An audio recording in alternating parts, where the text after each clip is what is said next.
मेरे भाइयों, आज की तारीख है 23 जनवरी और आज ही की तारीख में पूरे विश्व के इतिहास में, पूरे मसीही इतिहास में घटने वाली सबसे शर्मनाक जिसको कह दो या फिर सबसे निर्दयी, सबसे क्रूर घटना घटी जिसका जिक्र हम आगे करेंगे। मेरे भाइयों, एक क्रिश्चियन मिशनरी हमारे भारत देश में आता है और उड़ीसा राज्य से अपनी सेवा को करता है और वो अपनी सेवा कोढ़ से पीड़ित लोगों के बीच में करता था। उसने लेप्रोसी होम भी बनवाया क्योंकि जिनको कोढ़ हो जाता था लोग अपने परिवार से, लोग अपने गाँव से बाहर कर देते थे, तो ये अपने लेप्रोसी होम में रख कर उसका ट्रीटमेंट करते थे और उसको ठीक भी कर देते थे। ये इस सेवा के साथ साथ लोगों को रोजगार देते थे, बिजनेस सिखाते थे, उनको स्किल बेस बनाते थे। लेकिन लोगों को ये लगता था कि ये आदिवासी और पिछड़े समाज के लोगों को लालच देकर, उनको प्रलोभन देकर उनका धर्म परिवर्तन कराते हैं। और एक दिन ऐसा हुआ कि ये व्यक्ति अपने 2 बच्चों के साथ, जिसकी उम्र 10 साल और 6 साल थी, कहीं जा रहे थे और रास्ते में उन्हें कुछ कट्टरपंथी लोग, हिंदू धर्म के कुछ कट्टरपंथी लोग रास्ते में रोक लिए। उनको छुरी लिए थे, चाकू लिए थे, तलवार लिए थे, सारी चीजें बहुत कुछ लिए थे और रास्ते में ही उन्हें और उनके बच्चों समेत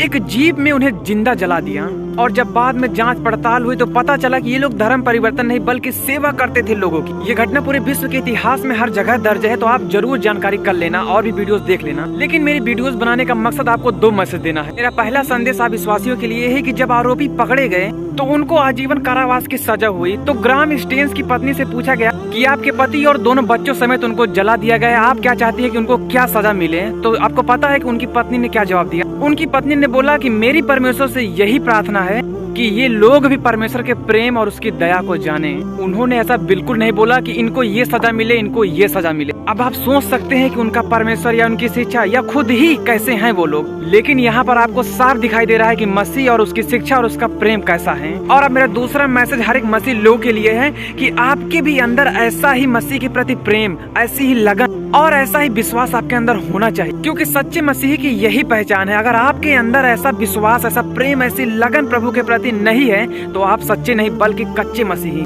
और मैं कहता हूँ कि कच्चा कोई भी चीज हो इस संसार का, वो बिखर जाता है, वो टूट जाता है, क्योंकि एक कच्चे मसीही को ही शैतान तोड़ता है, रोकता है, टोकता है। इसीलिए मैं कहता हूँ कि यीशु मसीह के बलिदान से आप और हम बचे, अब हमारे और आपके बलिदान से कोई और बचेगा। उसके दुख उठाने से, उसके दुख कष्ट सहने से हम और आप बचे, अब हमारे और आपके दुख और कष्ट सहने से कोई और बचेगा। ये है सच्ची मसीहत।